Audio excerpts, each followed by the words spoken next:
এই হাদির কি অপরাধ ছিল? সে কি দুর্নীতিবাজ? সে কি মাস্তান, কাদাবাজ? তাহলে কেন, কি দোষ ছিল তার? শুধু দাসত্বের বিরুদ্ধে কথা বলার কারণে, স্বাধীন সাধারণ রাষ্ট্রের পক্ষে কথা বলার কারণে, ফেসিবাদের বিরুদ্ধে কথা বলার কারণে তাকে জীবন দিতে হলো। আমরা তো বুঝি জ্বালাটা কোন জায়গায়। এই দেশটাকে গত কিছুদিন লুটপাটে রাজ্যে পরিণত করেছিল, এই ব্যাংকগুলাকে সব খালি করে দিয়েছিল।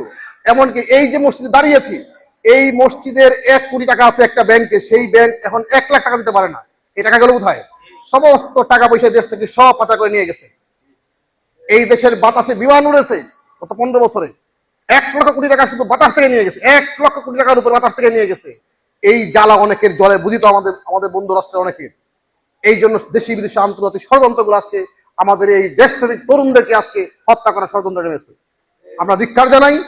আমরা বলতে চাই, মানুষ জন্মেই মৃত্যুর জন্য, মরার জন্যই জন্মে। বীরেরা জন্মেই মরার জন্য, বীরত্বের জন্য, বাঁচার জন্য কেউ আসে না পৃথিবীতে। বীরেরা জন্মেই জীবন দেওয়ার জন্য, দেশের বিনিময়ে। মরতে তো সবাইকে হবে, কিন্তু শহীদ নিয়মত হোক। এই ছেলেটা, এই উসমান হাদি শহীদ মৃত্যু চেয়েছিল, তাকে আল্লাহ কবুল করুন।